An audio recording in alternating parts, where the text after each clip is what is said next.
Welcome to Marvel Us Disney. Welcome to Marvelous Disney, the podcast that discusses the most recent doings at one of the more interesting divisions of the Walt Disney Company, which is, of course, Marvel Entertainment. I'm entertainment writer Jim Hill, my co-host, the amazing Aaron Adams, and I are recording this episode on February 25th, 2019, which is the day after the 91st Academy Awards. And you have to assume that the folks at Marvel Entertainment are very, very pleased at the way that things played out at the Oscars last night. You caught them, right? Nope. No! I skip all that, man.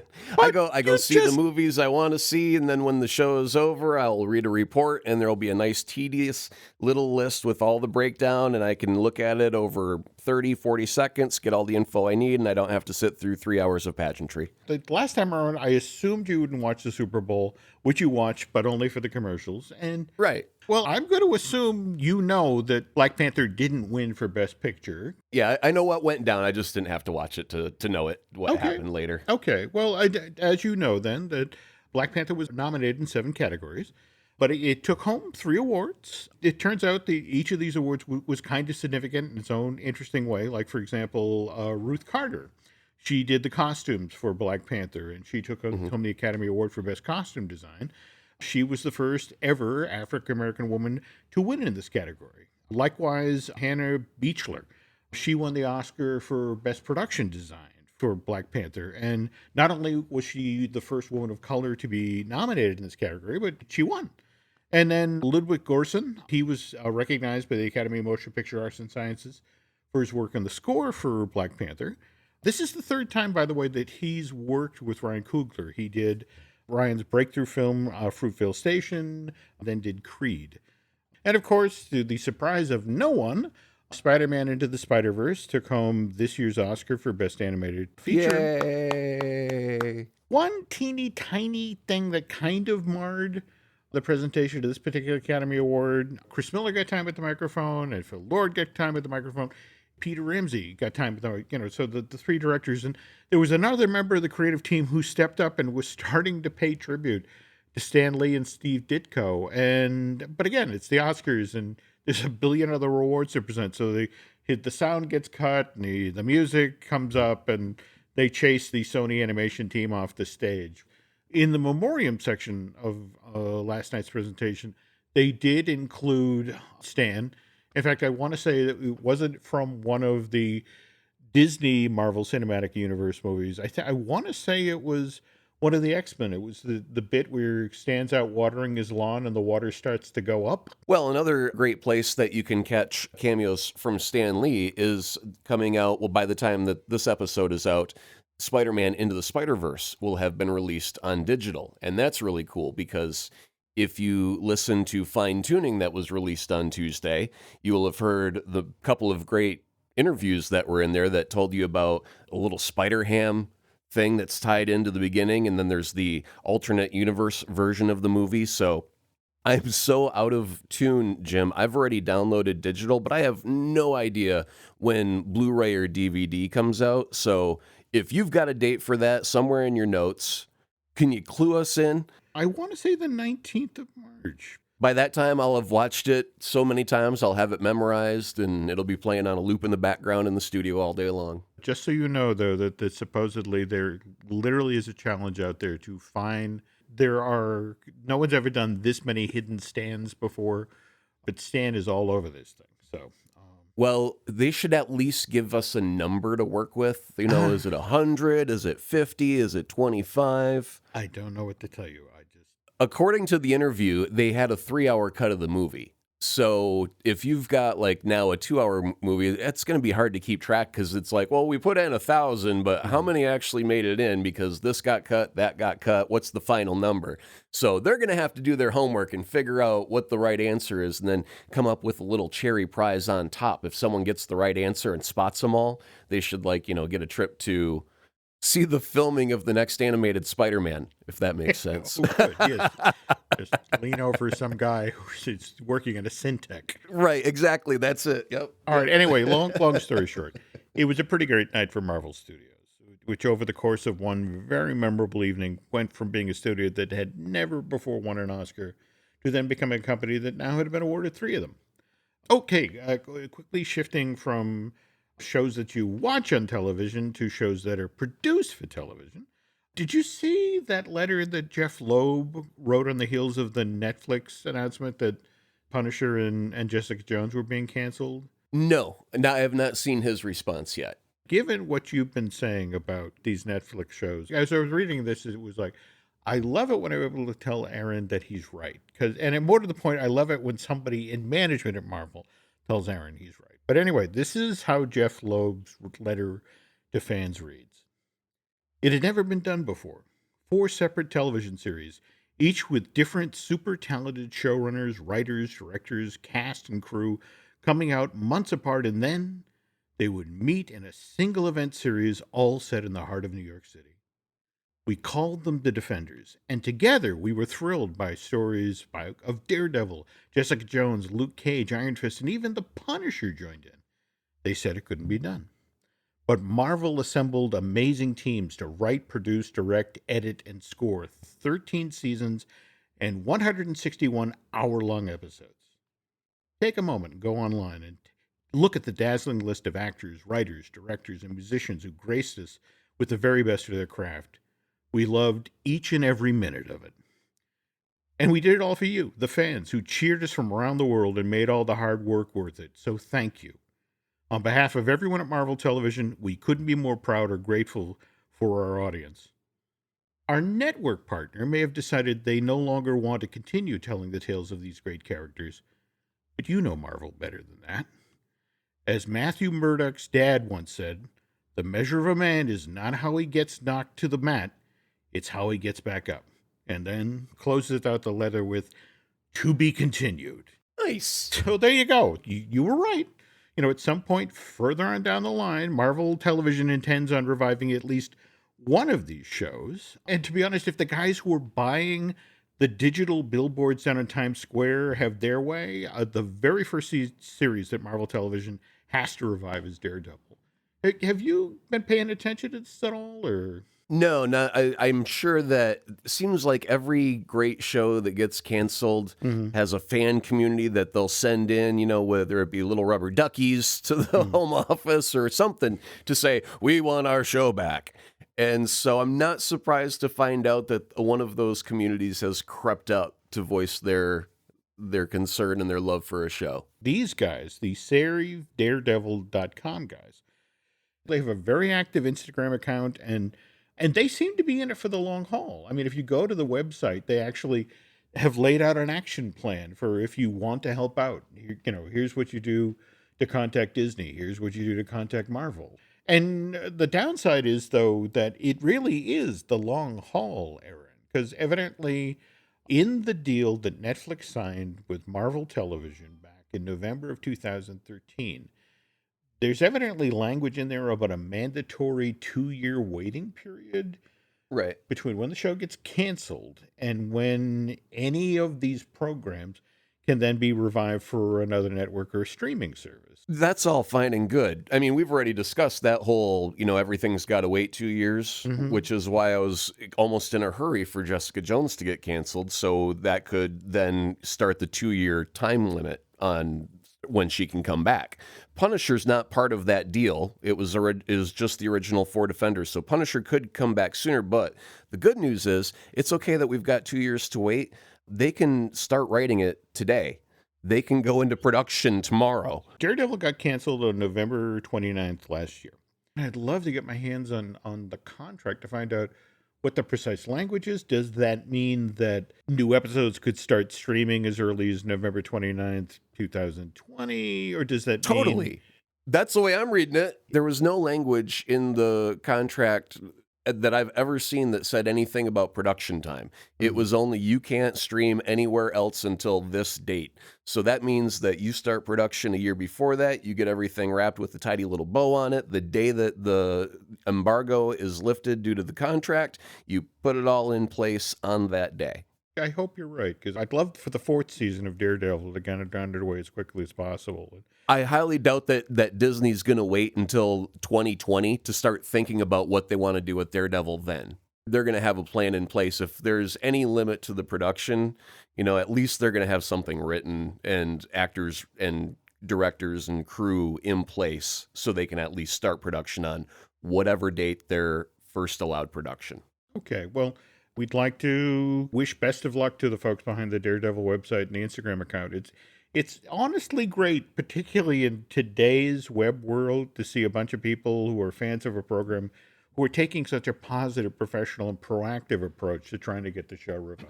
And seeing as you and I just talked about the positive side of Marvel fandom, I guess we need to talk about one of the more negative aspects of Marvel fandom. And I am, of course, talking about those bozos who reportedly, because they're upset by a comment that Brie Larson made in an interview with Marie Claire magazine, they're now over at Rotten Tomatoes attempting to push down the want to see rating for this next Marvel Cinematic Universe movie. And it was something like this that happened before at Rotten Tomatoes. Was it DC fans, right? They were going after Black Panther about the same Right. time last year, or Yeah. And it was, I think, as a result of when, I don't know if it was Justice League came out or Dawn of Justice, but one of them, I think it was Justice League came out. Mhm. The score wasn't as high as it should have, as they thought it should have been or whatever. And Okay. so they felt that, well, it's obviously a great movie and it should be a perfect score, and therefore there must be tampering. Who must be doing the tampering? It must be Marvel fans. Let's go poop on their plate. This sort of thing, especially when you've got people who are basically knocking down a rating for a film they haven't even seen yet, that makes me crazy. And more to the point, look, Aaron, you've been around the entertainment business for years. You've been to press junkets. Mhm. Describe the average guy who shows up at this thing, who kind of looks like me, doesn't he? I've been described as when I wear shorts, it Mhm. looks like my legs are glow sticks because they're so white they actually emit their own light. So I'm a bit on the pale side. I don't see much sun. I'm not a basement dweller. I'm upstairs, but Okay.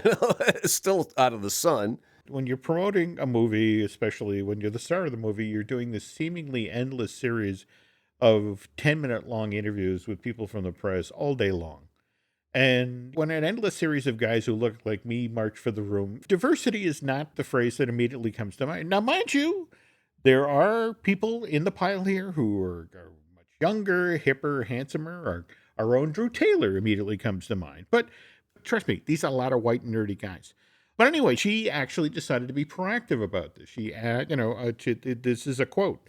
About a year ago, I began paying attention to what my press days looked like and the critics reviewing movies, and I noticed it appeared to be overwhelmingly white males. So I spoke to Dr. Stacy Smith at UC Edinburgh Inclusion Initiative, who put together a study to confirm that. And moving forward, I decided to make my press days that much more inclusive. And so she invites Kia Brown. Kia is the creator of Disabled and Cute.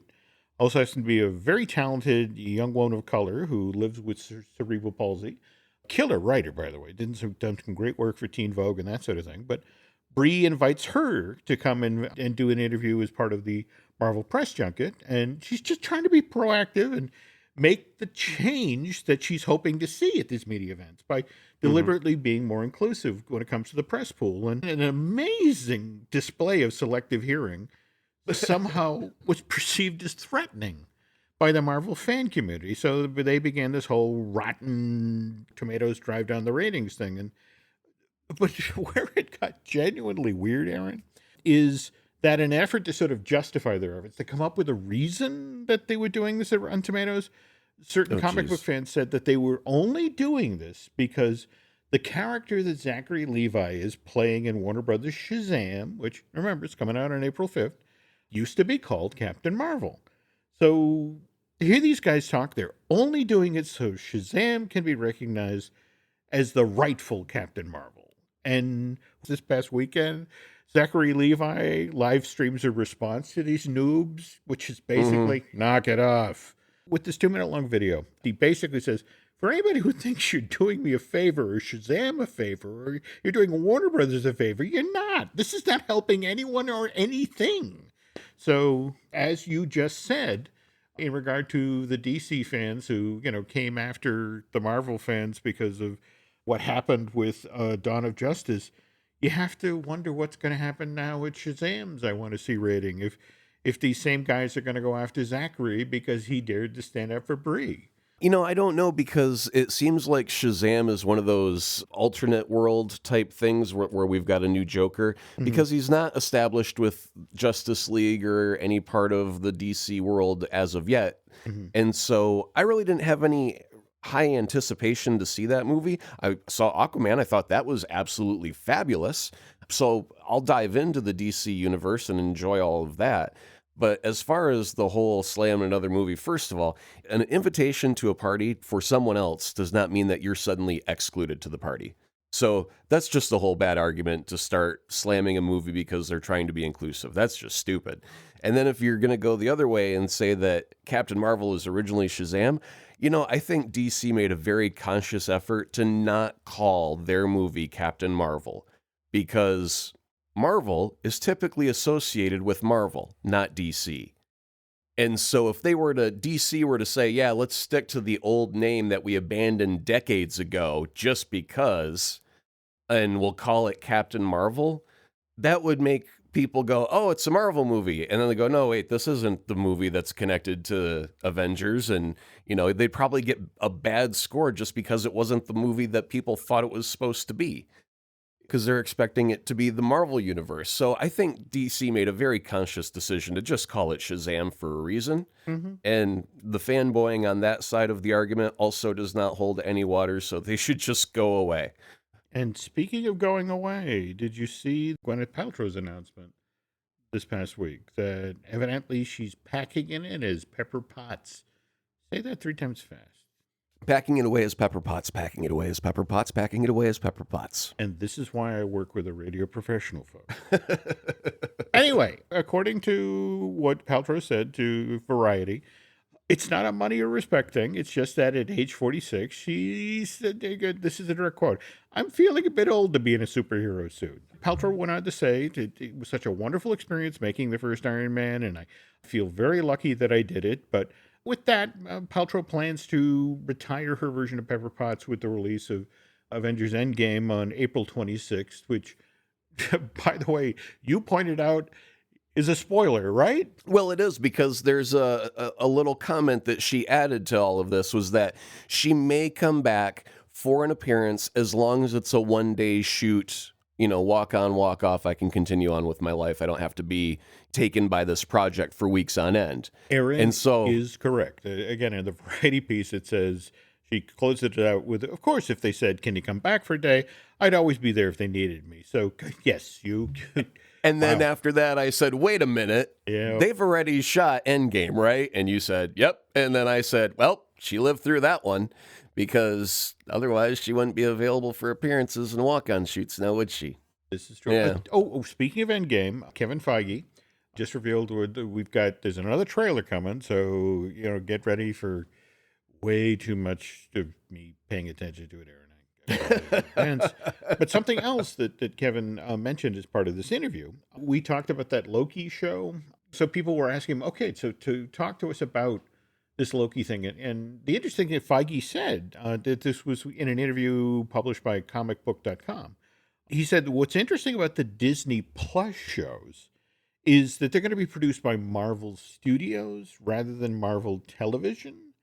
So they can be interwoven with the current Marvel Cinematic Universe, the past Marvel Cinematic Universe, and the future Marvel Cinematic Universe, which is something the production teams of Agents of S.H.I.E.L.D., Agent Carter, and Humans just dreamed about. But again, what I liked about this, Aaron, is, once again, Aaron Adams was right.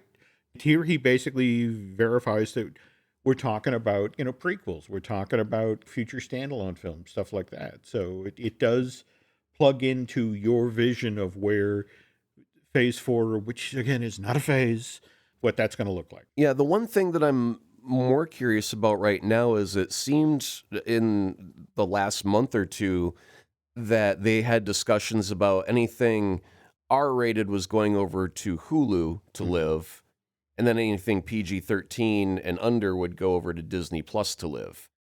But Punisher and Daredevil and most of the Defenders are straight up R-rated. Mm-hmm. And I almost assume that they would end up getting shuffled over to Hulu because they're so much darker. We talked on the last show about that Offenders animated project, and that was announced right out of the gate for Hulu, right? Yeah, totally. And I can see Loki, God of Mischief. That's light and playful still, where he can be deceptive and manipulate mankind in our past key moments in history. That can still be PG-13 because it's still in line with everything that the cinematic universe has given us thus far.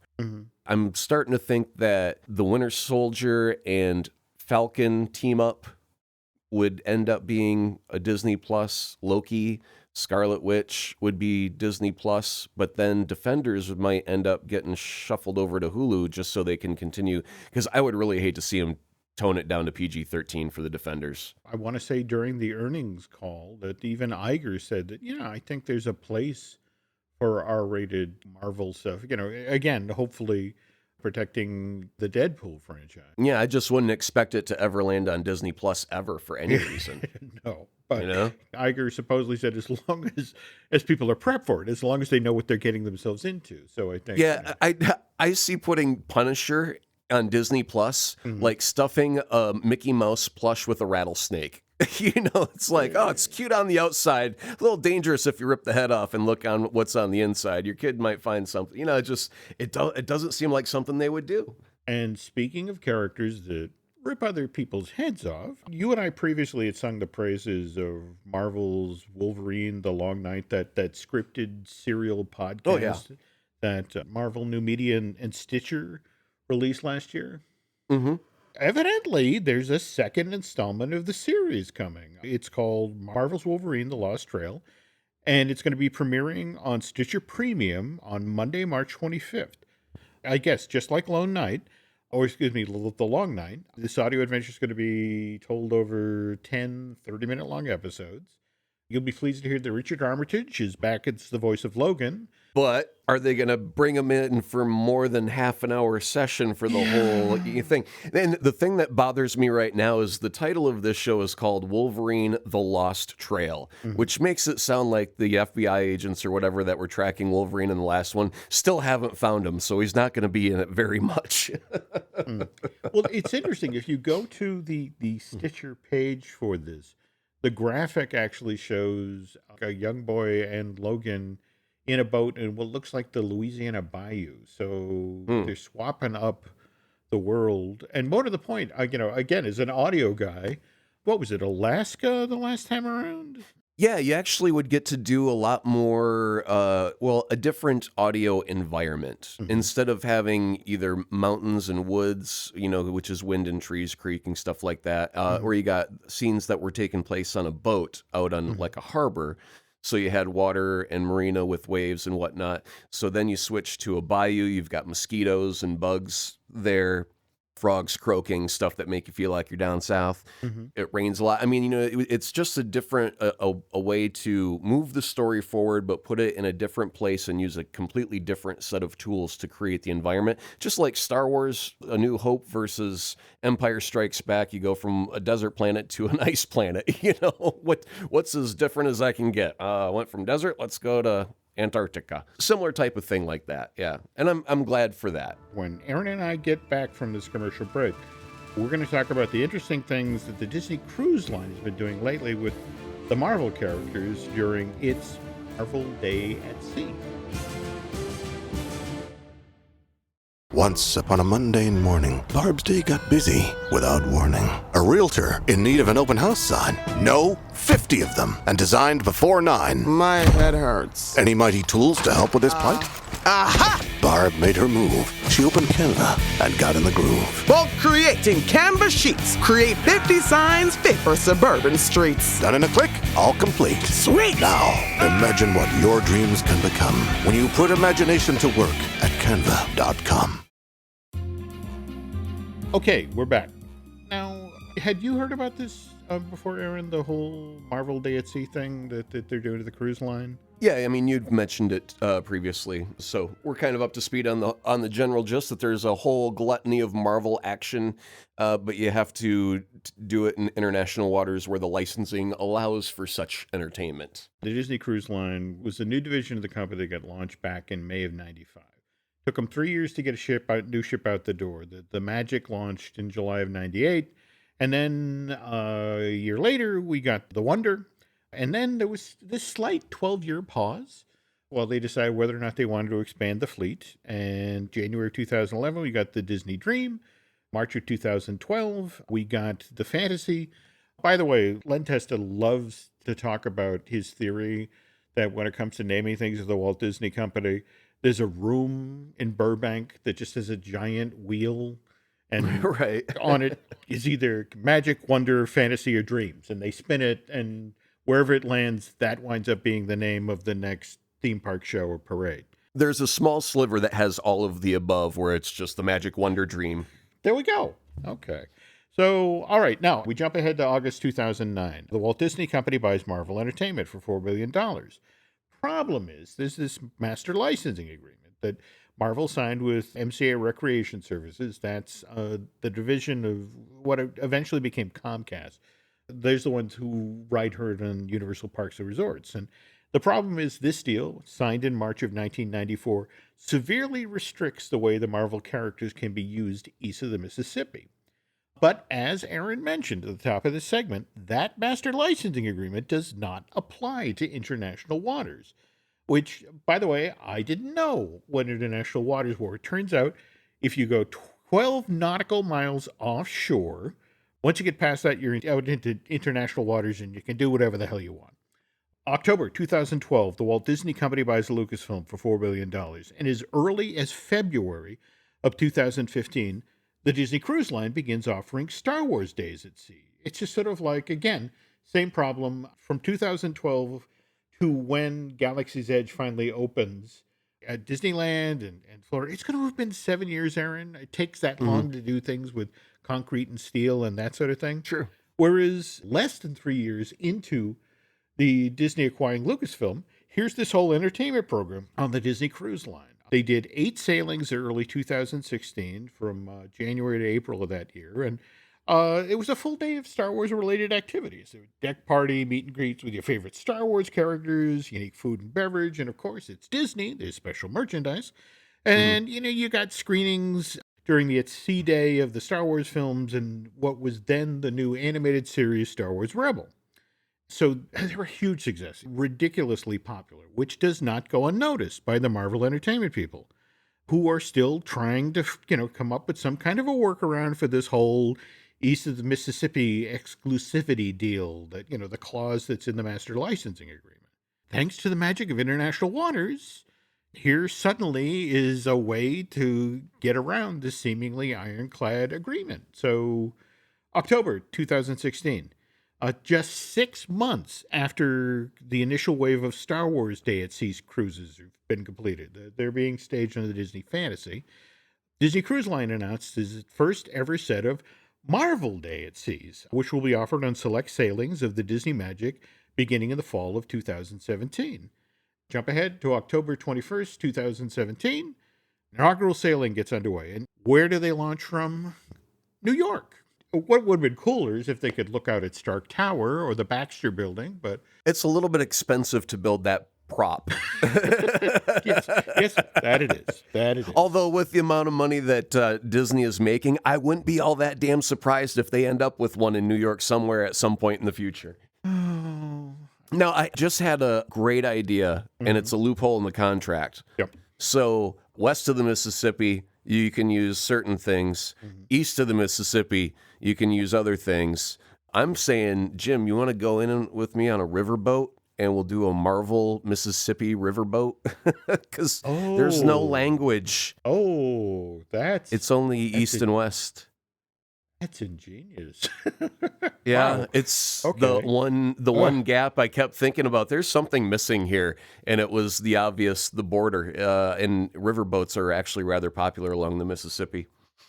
That's a cool idea. Okay, all right. On behalf of the Disney attorney that's listening to this now and typing up that memo, Aaron gets a cut. Okay, just didn't have to be a big cut. Just It would do so well down south, I'm telling you, man. Down on the bayou, oh, we'd have a good time. New Orleans, sheesh. Yeah. Okay, so anyway, the Marvel Day at Sea program, based on what Disney Imagineers have told me, is basically everything the company would love to be able to do with the Marvel characters in Orlando, but can't, again, because of that master licensing agreement. So this includes a full day of entertainment, exclusive interactions with some of Marvel's mightiest superheroes, among them Spider-Man, Captain America, and Thor, and along with the menacing foes that oppose them, like Loki.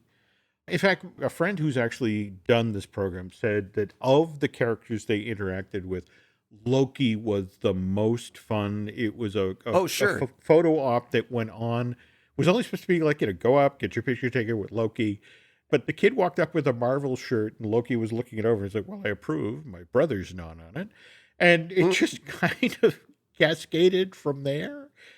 As a result, the kid went home I want to grow up and be Loki. Well, when you're the god of mischief, he can't be expected to follow any of the rules, even if they're Disney's photo op, only 30 seconds per family. No, you gotta play. Oh God, you're right. Okay. The other aspect of this that I've told, by the way, is extraordinary, is that there's a deck party that actually it concludes the event, but it's the largest collection of Marvel superheroes and villains ever. There's 12 or 15 different characters on stage at any one time for this thing. And then again, it's Disney, so there's merch, there's food, that sort of thing. There's also trivia contests where, your kids can be for prizes and that sort of thing. So they launched this in 2017.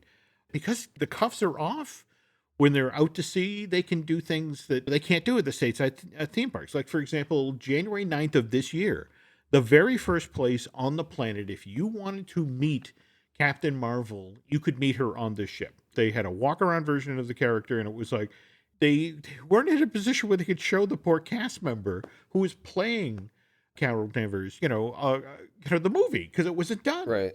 So she had lots of these are your talking points. I like flying. It's like, isn't it great to be up in the clouds? I wish I could see my movie. So you could see her there. Fun little side note of this thing. Again, you go to a Disney theme park, people want to get their picture taken with Mickey, want to get an autograph. So they buy one of those autograph books.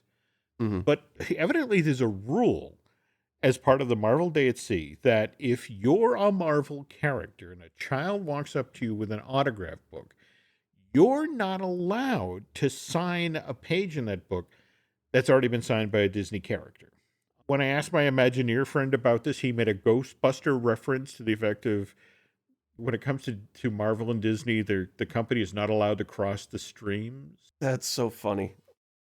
I'm surprised that Disney doesn't make you buy a Marvel book, so it has to be on a Marvel page. I think that really is what but here's the thing that doesn't make any sense to me, is if you go over the entertainment offerings for this cruise, for this Marvel Day at Sea, there's one point where there's a show up on the main deck where you have the Disney characters wearing T-shirts for their favorite Marvel character. Donald is wearing green because he loves the Hulk, because the Hulk has a horrible temper.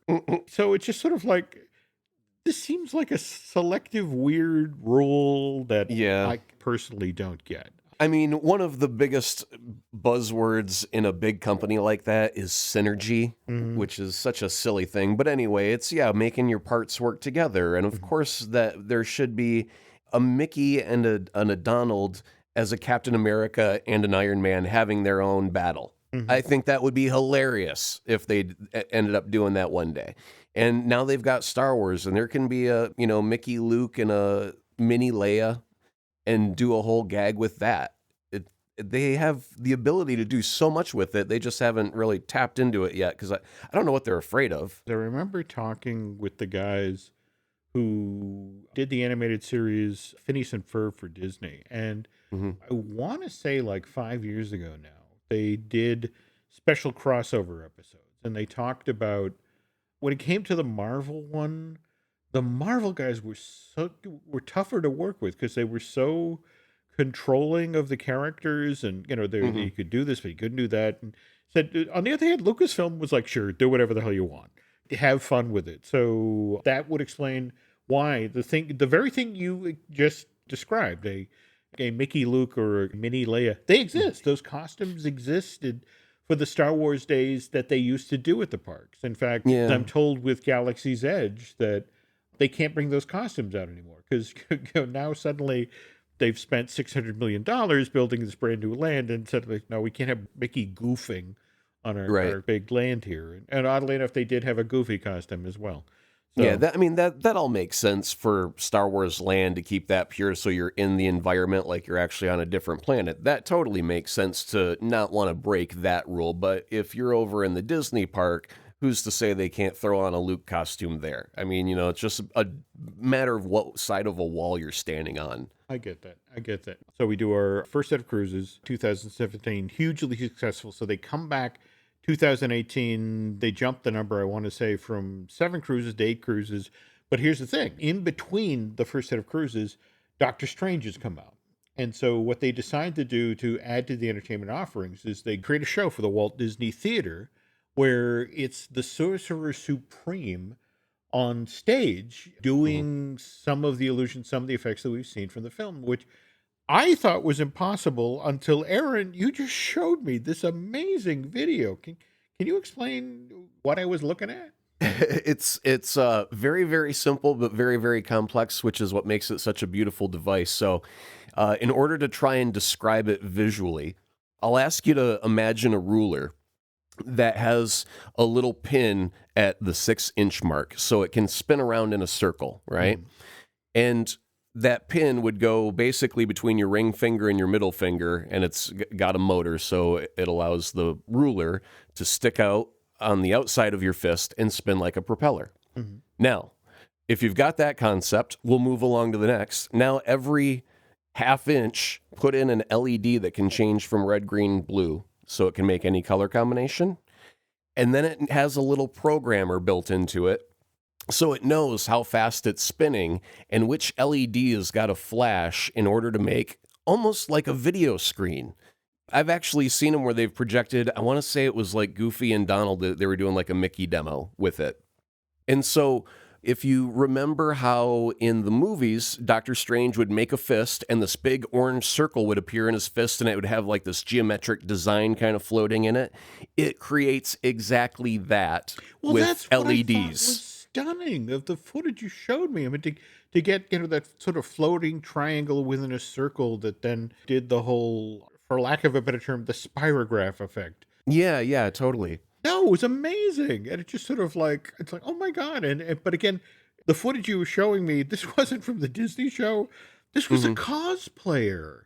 Yeah. And I think that there's a link somewhere that has where you can actually buy a kit to either make these or it's already developed and you can just buy it outright. And it's almost like an LCD display. It's, if you can imagine like a little circle TV on the end of your fist, but it's not LCD, it's LEDs just flashing in a circle going really, really fast to make your eye think that there's a solid circle there, but it's just a propeller basically going really fast with lights on it. It's beautiful. It is, absolutely amazing effect. And if a cosplayer is able to do this, I cannot wait to see what they do with Doctor Strange inside of the Walt Disney Theater.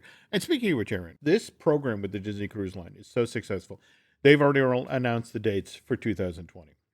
And I think as part of our due diligence here, when it comes to the Marvel Us Disney podcast, we really need to go and experience a Marvel Day at Sea. If only we're professionals, we got to go check out this show that they do in Fathoms. That's Salute to Captain America. That's supposed to be kind of a USO show where they do songs from the 30s and the 40s. And I've talked about this stunt show thing that they do on the upper deck that is supposedly closes out the whole event, and it starts at 10:15, but everyone who's ever been on the cruise says you have to be on deck by 10 because otherwise you'll never get a decent seat or be able to actually see this amazing show, which evidently the Red Skull is up on the funnel of the ship, and it's just sort of like the Red Skull. Yeah, that would be kind of cool. So we got to go. We got to go and do this thing.